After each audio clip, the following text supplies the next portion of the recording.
Itong 2004 Acura EL, papalitan natin ng timing belt. Ang engine nito is 1.7. Yan. Ito yung parts. Asian brand, magandang klase ito. Japan naman mga bearing and made in US. Ganda yan. Tsaka coolant. Water pump, papalitan. Tsaka oil change na rin. Okay. Go, start na natin. Tinanggal na natin yung negative terminal ng battery. Lagyan ko lang ito para just in case. Yan, tinanggal tong accelerator cable, tong wire, may mga bolt, coil. Ano itong valve cover. Yan. Ito yan. Ayun. Dito yung timing belt. Tanggalin natin muna itong mga to. Support. Lahat. Coveran natin to.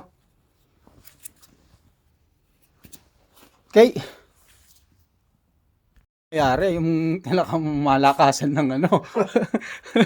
Yan. Ayan. May crack na. Yung crack na. Yan. Tanggal lahat. Power steering. Yung alternator. Ayan. Daming tinanggal eh. Oh. Hindi pa nga tatanggalin pa itong support. It's not friendly. Ayan. Naka-timing mark na. Ayun. Minarkahan ko doon. Tsaka sa kabila. Ayun. Naka-up dapat ito. May nakalagay na up. Ano. Yun. Then, itong ano, naka sa taas din. Naka-dowel niya. Ayan, naka-timing na yan. Ingatan nyo to. Ilang maliit na to pag nalaglag. Para dun sa may dowel niya dito. Okay. Yan, tanggal na yung engine support. May dalawa dun. Tatalo dito sa side. Okay. Naglagay tayo ng kahoy dun. Support. Ayan. Yan na. Kitang-kita na.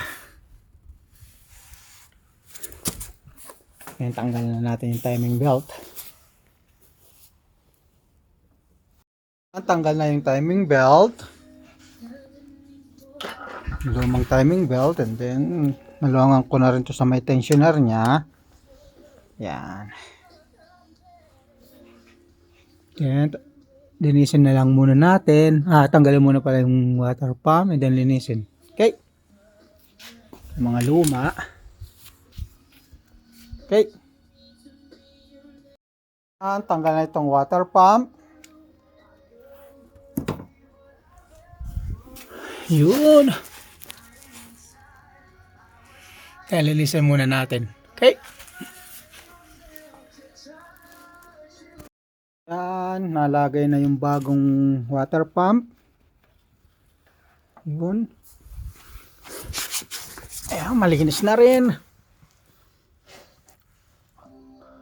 Yan ang bagong water pump.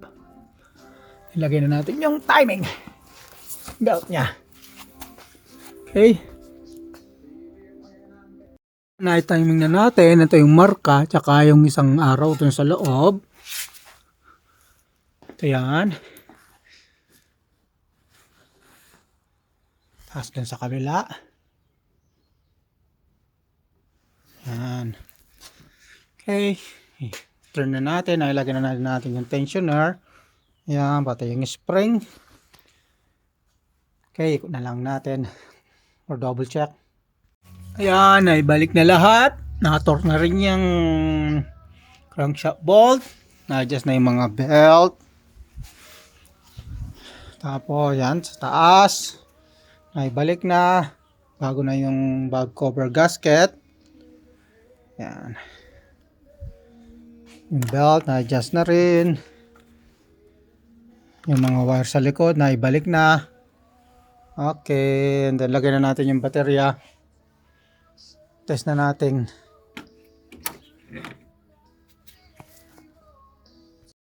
Yan. Napandar na natin. Initin na lang natin na obserbahan. Yan.